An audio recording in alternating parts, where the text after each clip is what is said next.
Hello, I'm Carey Anne Nadeau, founder of ODN, and we're back with Profiles in Risk, a podcast that enlightens the world of risk around you. Each episode, we explore insurance through the stories and experiences of the most influential thought leaders, product developers, and entrepreneurs modernizing the insurance industry. You can find more content at odnsure.com/thegolfcourse or show notes on insnerds.com. Enjoy this episode. Welcome back to Profiles in Risk. I'm your host, Carey Anne Nadeau, founder and CEO of ODN. Today I'm joined by a fantastic guest. His name is Dave Kaufman, and he's joining us from the Motorists Insurance Group.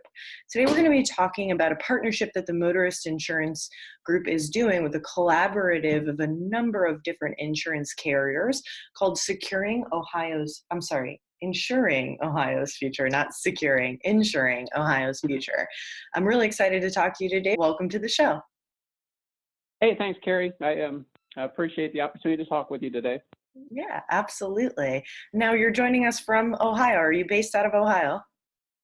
Yeah, in Columbus, Ohio. We've got 28 companies in the group in about 12 locations, with the main offices being in Columbus, Charleston, West Virginia, and Pittsburgh, Pennsylvania. Well, I want to know a little bit more. Tell me a little bit of history about the organization that you work for and a little bit more about your background.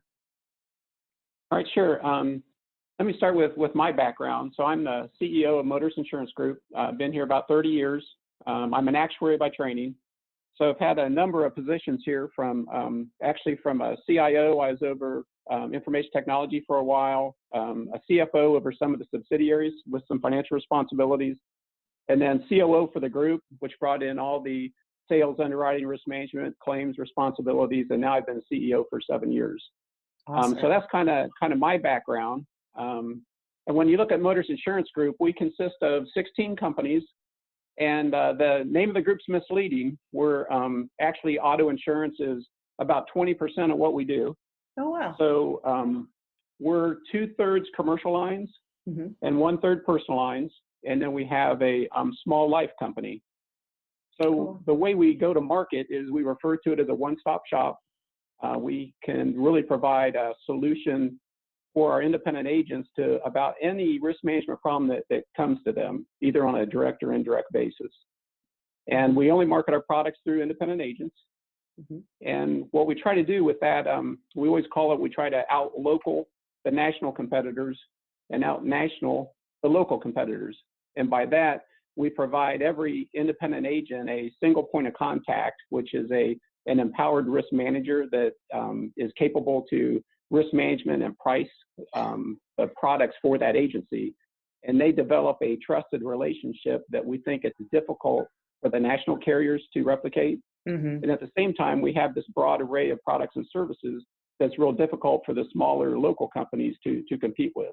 So that's kind of our go-to-market strategy. I think that that's a fantastic point to make too, in that the smaller insurance carriers can provide sort of more of a close touch to their customers. They can engage more deeply, understand what their challenges are, design sort of solutions that make sense for them, because you're just much more, I would say, custom. Is that a fair description? Yeah, that's fair. We just see value in if our field personnel know the local community, and it's really a people business. There's real value in the trust and responsiveness they provide the agency as we go to market. Right. And so it sounds like you're pretty focused in the Ohio Valley region. Is that also accurate? We're in 28 states. Ohio is our largest state. West Virginia, Pennsylvania, Wisconsin are big states, and the rest are pretty equally, our revenue is pretty equally distributed. It all comes together at about $1.1 billion of premium and about $1.6 billion of surplus. So our financial strength is superior, and we've got the scale to really spread the risk and across the geography and product lines to create some pretty stable results and allows us to compete. Great. Well, it sounds like the sort of customization that you might be doing in terms of the program that you're a part of, that's called Insuring Ohio's Future, is focused on the folks of Ohio and really bringing that sort of custom value. What sort of question inspired you, or what sort of need from the customer inspired you to be a part of this consortium? And maybe you could introduce in that as well what exactly they do. Okay, well, Insuring Ohio Futures actually started with Governor Kasich, and it goes clear back to 2011. And he gathered the CEOs of all the Ohio domiciled insurance companies. And it was to really address a threat to our industry and the Ohio's economy, because the insurance industry plays such a big role in the state. And what the issue is the baby boomers were retiring at a much faster rate than the industry was drawing new talent. And what Kasich saw was we've got to do something to address those trends and provide the skilled workers to keep a viable growing industry. So what's kind of interesting, during the meeting, he challenged all of us, all the CEOs, to address this or approach this from an industry perspective, not as individual competitors. And what I found interesting is the group embraced that. And kind of the mindset was that a rising tide lifts all boats, that a healthy industry is critical for all of us to compete and meet our fiduciary responsibilities. So I think that was a little bit unique, and it's a challenge for other industries, I think, to take a collaborative approach like that. Mm-hmm. But anyway, so out of that meeting with the governor, Insuring Ohio Futures was created. And its mission then is to really address that emerging talent gap. And what's happened is that it really consists now, it's kind of a coalition of 13 insurance companies. Mm-hmm. And it's creating a talent pipeline in the state of Ohio to address the problem that the governor was concerned with. So we're about 6 years into that. Great. So it really is born out of a sort of labor market loss. Like there's not the talent maybe necessarily to fill the positions that will be emptied out by the baby boomers who are leaving their jobs. What sort of roles exactly does that mean for an insurance carrier? Are you struggling to fill specific positions, or need to get people in the door to train them up to fill specific positions? Yeah, well, from a high level, there was a study done at that point in time, and what really, I think, prompted the governor's action was they identified about 25,000 jobs would be unfilled over the next 5 years based on the trends. Wow, that seems like a lot, doesn't it? It does. The industry employs just over 100,000. So you're looking at about a quarter of the workforce turning over. And the real challenge at that time was there was not one college in Ohio that offered a degree in insurance.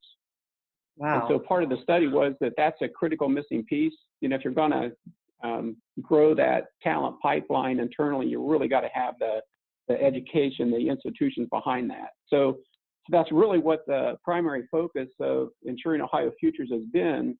And you look today, what we've done is we've both established and now support 11 higher education programs in Ohio. So each year now we're seeing the enrollment in these risk management programs and these insurance programs are really accelerating. Mm-hmm. These 13 companies are partnering with the broader industry to really promote this across all the campuses. And we saw in the last 3 years about a threefold increase in enrollment in the programs. Wow. No, well, and you started at zero. So how many folks does that mean practically are you getting into the pipeline with these 11 colleges and universities? We don't have good data on that yet. You know, we can look within the risk management programs themselves, and they're right around between 700 and 1,000. Wow. But what's interesting, Carey, too, is like if you look at like if I look at the Motorists organization, over half of our associates aren't really risk management skill sets. Mm-hmm. You know, you've got accounting, investments, analytics, all that. And what's hard to track is, as we've created this awareness and heightened the awareness around the opportunity in the industry, it's hard to see how many programmers and accountants and some of the other professions have been attracted because of this effort. Yeah, I'll speak from my own personal experience to say that I grew up in Hartford, Connecticut. I didn't realize that you could major in insurance. Certainly, insurance professionals today still come from a variety of disciplines. I've met folks that have art history backgrounds and majored in German or literature in college. It does.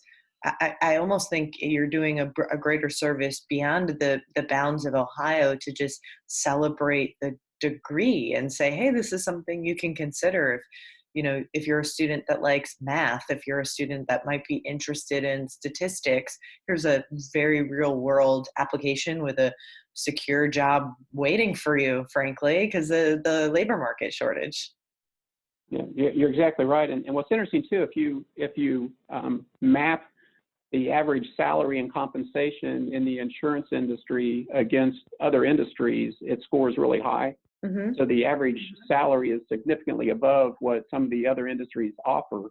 And you're right, the stability and the emerging gap kind of provides the stability of the professional career choice there. So it's extremely attractive. And I think one of the the hidden things is I don't think students or emerging professionals really understand the number of career opportunities within the industry. I think too many times it's, sales and underwriting and claims kind of comes up, and, there's probably 12, 13 other careers that are foundational to our industry.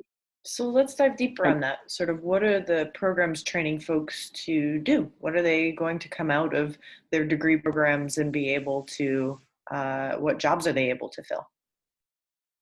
So the ones coming out of risk management, the majors are aligned directly with underwriting positions, risk management positions, claims service positions, sales positions. You really got to understand the product and how it works to be able to market it.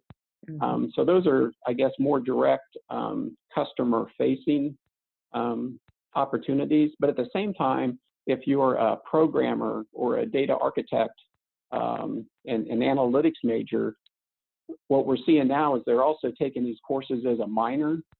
So now you could be, say, a web developer that could work on a portal between a carrier and an independent agency. But if they understand insurance and have some fundamental understanding of risk management, it really separates them from other web developers to create and design better solutions for the agent and the channel. Sure. So we're kind of seeing two things beyond the major and what positions does that align with. There's broader applicability or application, I guess, of the risk management content as more as a minor to complement other majors. Oh, that's a really brilliant point. Especially, I think, I'm an advocate of things grow linearly unless you add something to the system to change that trajectory. And in those cases, you can get things to grow exponentially. It's sort of like having a cup of yeast. They don't grow until you add sugar. And so the insurance industry is ripe for this, where you see the sort of web developer plus insurance, or even other degree economics plus insurance, statistics plus insurance, where I think your industry, like your profession, might actually benefit from those variety of perspectives that would fuel growth and as a new opportunity for the carriers as well. Are you seeing the folks come out of the university and really immediately sort of change the game in the insurance industry? We're seeing that, and I think there's certain pockets of the organization where it's more visible.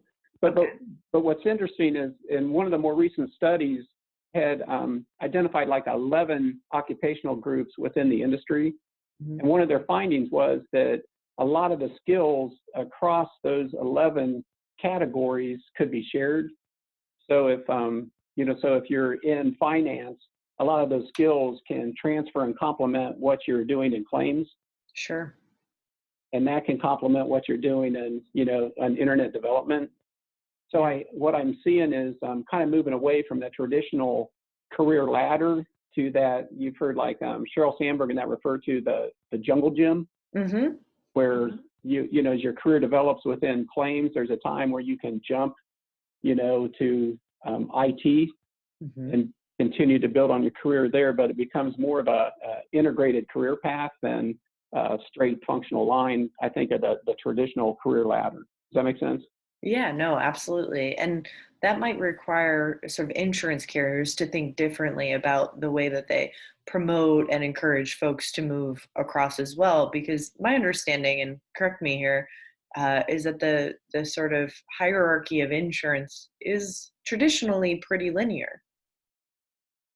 That's a good observation, and I think it is a challenge. So if you've got, let's say I've been 5 years in accounting as an example, and I'm making $80,000 a year, and it's time to jump, say, to claims would be the next stop for me. I'm going into claims with no claims experience.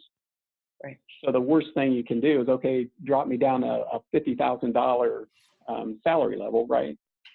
That would, if you don't address that movement across the functional areas, it's really an inhibitor to helping, grow that talent and get a broader, more general aptitude, in the organization. So that's that linear, that career ladder and the jobs tied to where you're at in that ladder is something that's really changing. Interesting. I think I want to go back to something you said before, that this was a partnership that was initiated in part by Governor Casey. And I'm seeing more of this sort of public-private sector interaction for shared benefit and the aligned interests of both the public sector and the private sector. This seems like a great opportunity for that, to fill a labor market void. How do you, I guess, just for those insurance carriers that may not have a presence in Ohio, or for those insurance carriers that are looking to go out and interact more intimately with their local government or state government, can you talk about a little bit deeper about how this began? Sort of, was it just a phone call to your desk? Was it one of the carriers picking up the phone and saying, hey, we're seeing this problem? Did it come out of the Better Business Bureau? Sort of, where do folks start? This really came from Governor Kasich's from his team. Mm-hmm. When they trying to be proactive, looking at the what are the engines in the Ohio economy, and the insurance industry is one of them. Mm-hmm. And just the industry, there's enough data around that, and the workforce development obviously is a core priority of the governor. Mm-hmm. And when he saw, here's one of my top 4 industries, and here's the trends, and we've got talent and labor leaving the state, and we wanted to keep it vibrant. I mean, I really think it really came from that, his concern about one of his top 4 industries not growing and trending the other way. I think that's really what initiated it, Carey. And then, you spring forward, he addressed that by getting all the CEOs in Ohio, domiciled in Ohio, in one room together, and he kicked everybody else out. So it was him and the CEOs, and here's the issue and what we're going to do about it. And at the end of it, he, how'd he have that? I think we had 3 months and came back with Insuring Ohio Futures was the approach, and here was the vision for it. And then again, he made everybody pony in some capital to, set the initial funding for the coalition to move forward, put structure in place on. Now I chair that effort, but there's been other chairs before me. So this goes clear back to 2011. Mm-hmm. So I say all that it really did originate from at least the action from the governor. Mm-hmm. And it takes a lot of persistence. So that was 2011, and you look at where we're at today. It takes a while to first get everyone to embrace a shared goal that, hey, this is a shared problem that needs to be addressed. That's key. But then look at the infrastructure we had to build. With not one college had an insurance arm in it, and now we have 11. So it takes a while for them to get it and to support them in building it. Mm-hmm. And then you've also got the creating the awareness now across the students on, hey, here's the opportunities with insurance to populate the programs that we've built. And now we're kind of into the third phase with aligning the companies in the industry with these new sources of talent. Mm-hmm. So we kind of complete the thing. programs are built and customized to the industry need.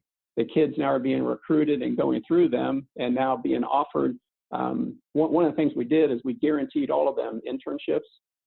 Oh, wow. To help recruit them into the programs. Everyone was guaranteed an internship with these 13 companies, and then also an interview upon graduation. So a permanent job wasn't guaranteed, but an interview was. And our thinking was, given this and the training, that it'd be kind of just a natural fit. Yeah, that you're sort of pre-qualifying candidates and then putting them at the plate for a swing at the at-bat. I can't imagine. I mean, certainly some people whiff, but you're going to get a lot of hits out of the park. Yeah. Wonderful. Well, I'm also interested to know just the hierarchy you've laid out here, right? You go to the universities, you have the conversation with the universities to say, hey, this is something that we'd like to support. Then you get the students there, because if you build it, they don't automatically come. And then you connect them to jobs on the back end, or at least the opportunity, the at-bat for a job on the back end. Maybe you could start about the sort of initial steps of engaging a university. What does that entail, and how do you go about executing on that? So I'm trying to think how we first recruited them in. You know, they're looking at this as a big opportunity. Mm-hmm. So here's an opportunity to offer something new that can differentiate them. And, you know, what's the colleges, what are they doing? Well, if they can tell kids that, hey, here's a career, here's a curriculum we can offer that ties to an industry with this kind of opportunity. Mm-hmm. And then, hey, along the process, we can guarantee you an internship along the way. And hey, at the end of this, you're guaranteed interviews with these 13 companies in Ohio. It's a pretty good sale. It's pretty strong. And then we've also focused at the high school level also to heighten the awareness. So we're starting to create some programs, and this has been some one-offs of the 13 companies, just partnering with some local high schools and even aligning that with some of the risk management programs that we've created. That's awesome. I think I was recently watching a little documentary about robotics in high school, how there's a huge robotics competition now. I had the privilege of bringing in a high school intern onto my team at ODN as well, and she participated in this robotics program. So I went to Central Connecticut, where I'm from, to go observe. And it was like, and if anyone tuning in is familiar with this robotics program, it's like the Olympics. I mean, there were more people there than at a soccer tournament on Columbus Day. Like, there was there was a police presence to like direct traffic, right? And so I think this could be that, right? Like, can we make insurance fun? Can we gamify it? Can we expose more people to why it's interesting, why it's a career path? You know, not everybody that engages in a robotics program is going to go on to be an engineer, but they may take that perspective. They may take that sort of logical reasoning, problem solving into whatever career they choose. So I think that that's actually a really interesting opportunity, an idea to engage more folks, sort of meet them where they're at and say, here, not necessarily on a silver platter. It sounds like it's a little bit of a silver platter in the college level, like we're lining you up with a job, but at least gain some knowledge, exposure, understanding in a way that might benefit you in the long run. Yeah, I think that's well said. And one of the challenges is, you know, you hear insurance industry, and it's not the sexy industry that attracts all the kids that they're talking about. Mm-hmm. And part of that is part of the challenge is marketing and changing that perception. And when you look at kind of three things now that are shaping both the industry and the consumer interest, you've got the shared economy, if you think about that, and then you've got everything's connected from the Internet of Things. And then you're looking at the autonomous vehicles, you know, cars and trucks are driving themselves, and the robotics that you mentioned. You know, all three of those trends are doing two things. They're creating new insurance needs, new coverages, new exposure, but then they're also needed in the solutions and how we respond to that evolving economy and consumer trends. So it's so the robotics, you know, a lot of companies are putting that in play now. Mm-hmm. And when you look at the data, the real-time granularity of data that the industry is capturing, and then providing the access to any mobile device, Yeah. And then the artificial intelligence behind it, it's man, there are some really great career opportunities emerging that are going to be required for the industry to respond to those new trends. Mm-hmm. Yeah, no, that's a really great point. I think we underappreciate how much data insurance carriers collect about really important things. Like we can talk at a high level about losses and loss ratios and claims histories, but when it comes down to it, it's public health and safety, right? Are people safe on the job, Right. or are they getting hurt? Are they getting in car crashes? Are their homes getting robbed? Like these are really important questions and meaningful questions that I think a lot of folks from at least my experience in data science might want to sink their teeth into, and have enough data to use some of the more advanced methodologies that exist in machine learning and artificial intelligence. And you see even VR, virtual reality solutions coming out now. I think that's a really well made point, and maybe it's Insuring Ohio's future that's going to get us there. But what do you think is left to do? What else is important to get folks that excited about? Hey, here's a great application for what you care about, what you're interested in. I think it's at some point it's a matter of, I think, people seeing the success stories and the marketing of those success stories. So here's the high school kid that became aware of it through this program, goes through an insurance program that we've designed, gets the internship, gets the job offer, and is now in I'm a web developer for the Motorists Insurance Group, and Right. It all came through that path. And we're just not mature enough into what we've created we have some of those success stories, but not enough, I think, for everyone to see and market. And I think that can kind of create an energy on its own once kids see that, whoa, that's an established path now. Yeah, and We're you're not sort of quite like there a yet. startup. The cake is still baking on this, but it seems so logical that like even if it isn't exactly right in the first iteration, I'd imagine you'd pivot and adjust and figure out what makes sense and continue to evolve the program. But you seem sort of 6 steps ahead of many other states or many other. I was just talking to the folks in Hartford. I grew up in Hartford. This sounds like a program that, let's say, for example, the state of Connecticut, which also has a legacy industry in insurance, could really benefit from. I know they've tried it in other industries in Ohio, kind of trying to replicate this, and it wasn't as successful. They didn't get the energy, and I think part of that is the insurance industry is a little more collaborative and kind of gets that a healthy industry benefits everyone. I think that's a difficult thing sometimes for individual competitors to embrace. So that's key. And then as I go to industry conferences and that, I am seeing Ohio pointed to at these conferences around this, because it's a unique coalition when you get the higher, educational institutions with the industry and the government working collaboratively like this is pretty unique. Mm-hmm. And I imagine that helps sort of bring more resources to what you do as well. The sort of marketing of your own success can further perpetuate your ability to grow. Maybe more universities hear about the work you're doing and reach out to you to participate. Have you started to see that sort of inbound as well? Starting to see a little bit, but I think maybe what we're ahead of is Ohio was facing kind of what they refer to as a brain drain. So if you look at like Central Ohio and Columbus, where Ohio State is, and all the universities that surround here, I think it's second to the Boston area. It sticks in my head as far as the number of students. Okay. So here's these college graduates that were leaving the state. And part of this is around, hey, marketing to them, here's the opportunities here, and keeping that talent local. Yep.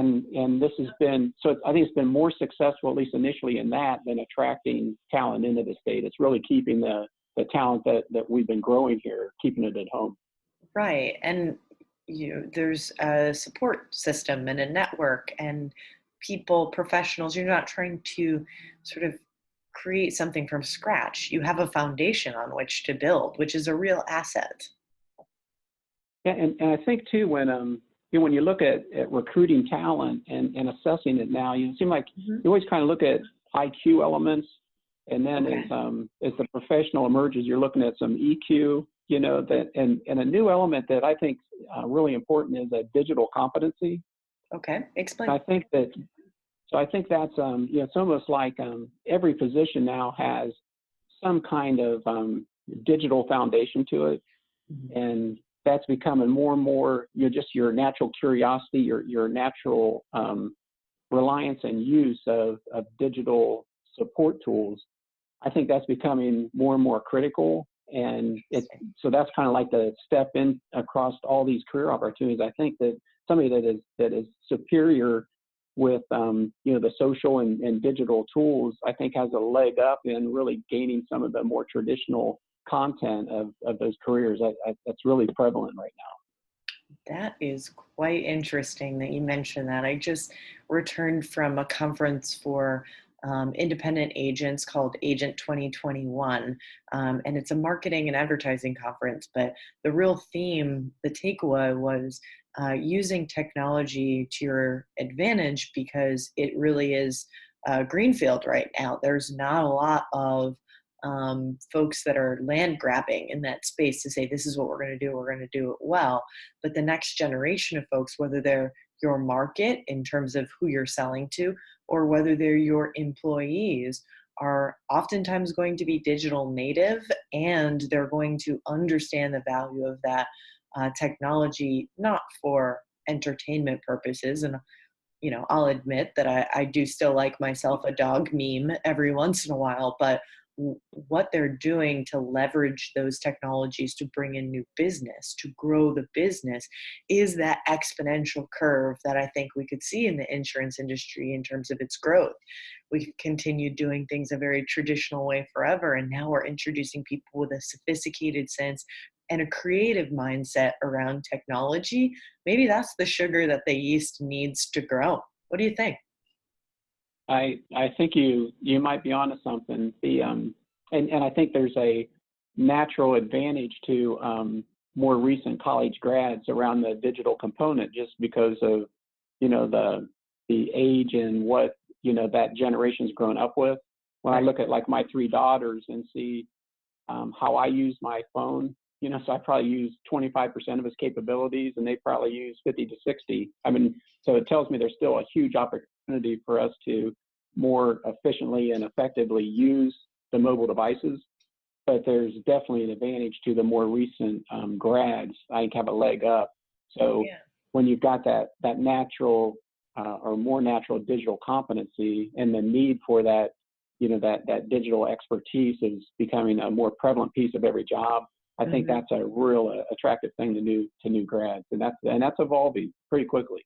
Yeah, what I see too in this space, I'd love your thoughts if you're seeing it start to, infuse into the insurance industry. But what I'm seeing, and the real education for me around social, obviously we do this podcast, we put out a lot of content on LinkedIn now to get talking and building community. But at first, when I started using those sorts of mediums, I think I very much understood them as social platforms for sort of entertainment, self-aggrandizement, shine the light on me, sort of self-promotion.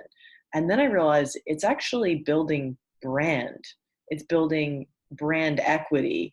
It's building market differentiation and strategic sort of networks that folks can leverage for, if you're a broker or an agent, right, you're leveraging that to engage your customers. You are in a space where others aren't, and able to sort of capture that market more effectively.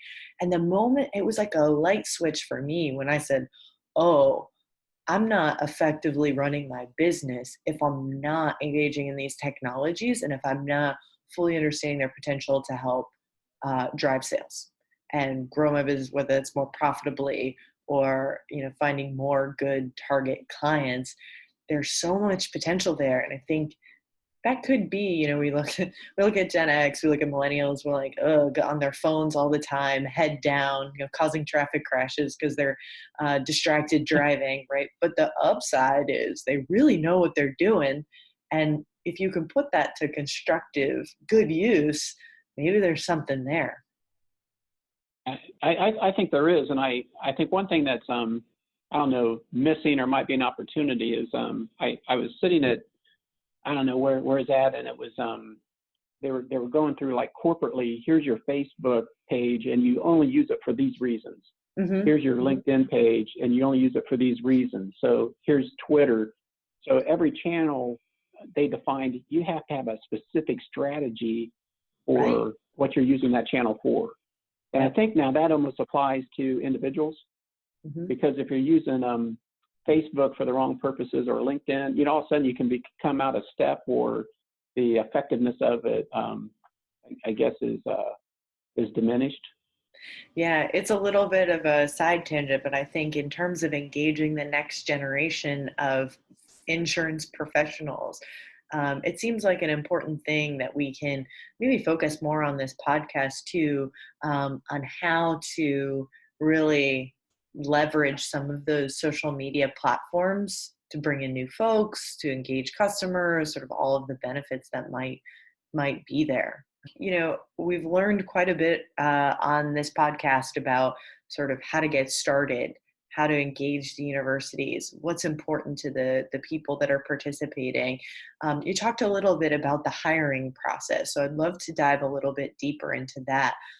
What can other carriers do to sort of engage with folks who are looking to come out of school or looking to make a career change and get into the insurance industry? How do you do that? I'm at least for graduates and those in school, I'm a huge fan of internships, because I think that gives both the company and the individual an opportunity to kind of pilot it. You know, can I work in a tower, and with what this job entails? So I think that sometimes the college student gets a sense of, wow, could this be me or not? And then the company also gets an assessment of the fit there, and it's a pretty economic way of doing that. So you get the company gets immediate value of the skill set there, and also an assessment in a kind of in a pilot mode, and really the student gets the same thing. So I'm a big fan of internships, because I think it's an effective way of really adding some new skill sets, getting some new outcomes, but also it's a win-win for both the company and the professional on, hey, would this be a long-term fit or not? That's right. So yeah. One thing we're doing is championing that a little more. And then also, I think we're trying to get our associates and those into the industry to get the word out. So I find that interesting too, that how many associates do we have? Are they really marketing this to their family and friends? They know the industry and they know what the industry offers, but I don't think we've really championed it to the networks as much as we could. So we've started to promote that, and the Insuring Ohio Futures have kind of been behind that too, trying to network that across the industry, or at least the Ohio companies, to kind of engage the associates in a broader marketing effort for the industry. Yeah, I mean, if it's adding them value, you just essentially talk about how awesome the program is for them, and get them in front of more audiences to spread the good word. I think that's a fantastic idea. They can sort of evangelize, what it's meant to them, to more people. Yeah, and when you've got a lot more career changers now, as the world and economy continues to evolve, some traditional jobs are no more. So you've got people like that are looking to reinvent themselves, and I think there's opportunity to do that and come into the insurance industry that way, bring their experience and perspective from their current career and bring that with them into the industry and pursue I think a pretty good opportunity. That's a super smart idea. I say that all the time with data scientists, because our company mostly builds predictive models around traffic crashes, and folks have come to me saying, I don't come from this industry. I'm from like we had a couple people. One guy was from the Jell-O factory. He was a performance and process improvement manager at Jell-O. And he would watch the Jell-O sort of go down the line and try to identify opportunities to build greater efficiencies into the manufacturing process. I was like, I want you on my team right now, because holy crap, you could bring that same ingenuity to the way that this startup company runs. The value to our company is going to be amazing. Yeah, your reaction, that's interesting, and I'm aligned with it. I think that what I'm seeing with our company and I think pretty consistent across the industry, everyone's going to more teams. You know, the teaming is critical. And then you look at the diversity of thought and experiences within those teams. And just like the Jello experience there, that unique experience and, you know, bringing that mindset to a team that's completely insurance based, and what a value add there. And I think the dialogue around those, you know, diverse experiences and mindsets, that's where the innovation really comes from. Right. And so I'm really seeing that within our company specifically, man, we are going to so many teams, cross-functional teams, and that collaboration is critical, but foundational to that is the diversity of background and the diversity of thought of those teams, getting those perspectives together. And that's another thing I think with the digital technology too. I think it's enabling us to more efficiently process and connect those different perspectives into some innovative solutions. Interesting. Can you dive deeper on what you mean with that? Well, you know, if you look at say the individual that had the Jello experience that you just mentioned. Sure. I think with the digital capabilities now, it's so much quicker and easier for them to get some kind of appropriate context, a little bit broader than their experience. And so you picture that, okay, I know Jello, but within 2 days I've Googled, searched, and I've got enough content around property casualty claims that I've got a foundational understanding I can contribute here more effectively. Are you with me? Yeah, absolutely. So it's sort of career switching. You're bringing a sort of methodology to a new problem. It's really understanding the new problem that you're trying to address. And there's so many online resources. And frankly, I think insurance carriers in general are really thoughtful about maybe training people on the job, understanding that there aren't a lot of folks that necessarily come from a risk management degree or an insurance degree. Do you see that sort of on-site training sort of transition folks from previous careers into this new space, these new problems? And what you see too through the teaming, I see them learning from each other. Oh, yeah.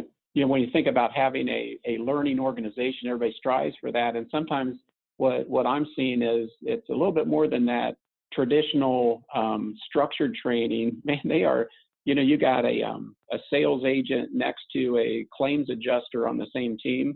And just as they work together and go to lunch, grab a beer, that's what I'm finding. They learn more in a 3-month project like that if it's with diverse backgrounds than any kind of structured training program. And then I also think that when you look at the digital collaboration tools that's bringing all the geographies together, so you have a team of 5 or 6 together in person and establish their relationships, but now through FaceTime and the different collaborative tools, they can be anywhere and efficiently touch base and collaborate so much more effectively than even 3 years ago. Yeah, absolutely. Look, I've learned a ton, Dave, and I want to wish your programs sort of the most success possible in terms of growing, but also continuing to share, like we've been able to hear, so the lessons and the strategies that you've used to be so successful thus far. I feel like you're only getting started, and if we did this interview in another 5 years from now, we'd have so many wonderful metrics of success. You're really setting a solid foundation for that. So congratulations on your work this far. Keep up the good work. Don't stop. And I'm looking forward to a really awesome future. I think the last question I have for you is that future question. If in 5 years we're sitting here on this podcast or have the privilege to be sitting side by side, perhaps what sort of measures do you want to see this program, the Insuring Ohio's Futures program, generate? I guess it's, you know, first it would be that we've got to the point we've got good data around the program such that we can actually monitor and measure the success, and that we've got enough successes that we're actually marketing it. And so kind of, you know, how like Girl Scout cookies sell themselves, you know, a good product sells itself. And I think if we get enough of that and can make it visible to everyone, that it's just creates its own natural energy. So it's not like we've got the Insuring Ohio Futures as an intentional thing any longer. Mhm. It's really been transferred to the programs we built, and the success of those programs are kind of self-sustaining at that point. And I think at 5 years, that's a plausible time frame. I love that ambition to be as desired as Girl Scout cookies. Because boy, those Samoas are amazing. I like the Thin Mints. Yeah, the Thin Mints, everybody's got their own, but their own variety. But the point is well taken. Be as important, relevant, and desired as Girl Scout cookies. Well, it's been a pleasure, Dave. Thank you so much for your time today. This has been Profiles and Risk, and a fantastic episode interviewing Dave Kaufman of the Motorists Insurance Group and his role in insuring Ohio's future. Thanks again, Dave. Thank you, Carey. It's been a pleasure. All right. We'll see you next time on Profiles and Risk.